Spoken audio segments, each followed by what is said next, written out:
Marhaba kids mall and ladies wear, बच्चों और बच्चियों के लिए कपड़ों का खजाना, इस्लामपुरा, गली number 6, Firdaus tower, Mohammad Ali road, Malegaon. Manav Samachar, मानवता के हक में।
आजचा जो बंद पुकारलेला आहे हा मालेगावकरांनी उत्स्फूर्तपणे पुकारलेला आहे। त्याला 100% प्रतिसाद मालेगावकरांनी इथे दिलेला आहे आणि आम्ही रामसेतू पूल इथे एकत्र जमून तहसील कार्यालयाला याबद्दलचं निवेदन, निषेधाचं निवेदन देण्यासाठी सगळे इथे एकत्र जमलेले आहेत आणि 1:30 वाजता आपण तहसील कार्यालयाला आपण जाऊन निवेदन सादर करणार आहोत। मागणी एकच आहे, त्या ठिकाणी असणारा अल्पसंख्याक समाज, बांगलादेशामध्ये हिंदू असतील, शीख असतील, ख्रिश्चन असतील, या सगळं अल्पसंख्याक समाज तिथे आहेत।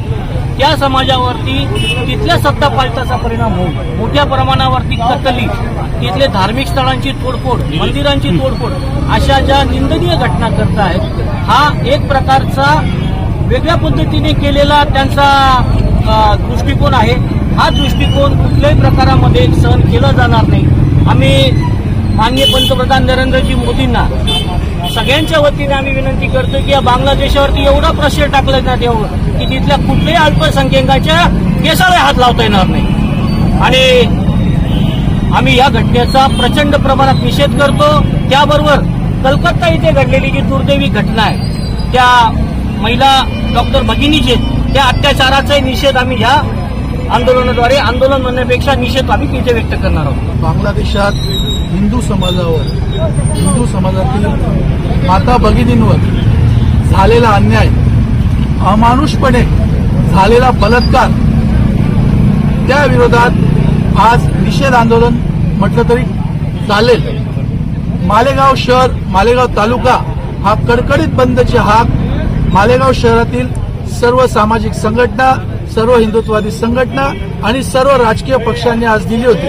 त्या अनुषंगाने मालेगाव शहर आज कडकडीत बंद आहे आणि हा बंद हा एक तमाचा आहे त्या आंतरराष्ट्रीय सुडाला, हो आंतरराष्ट्रीय सुडाला। कारण बांगलादेशात जे हिंदू राहत होते, बांगलादेशाच्या पंतप्रधान शेख हसीना वाजेद यांची भारताशी सलगी, भारताशी असलेलं प्रेम कुठेतरी आंतरराष्ट्रीय लेवलला चायना असेल, पाकिस्तान असेल, अमेरिका असेल यांना ते सलत होतं।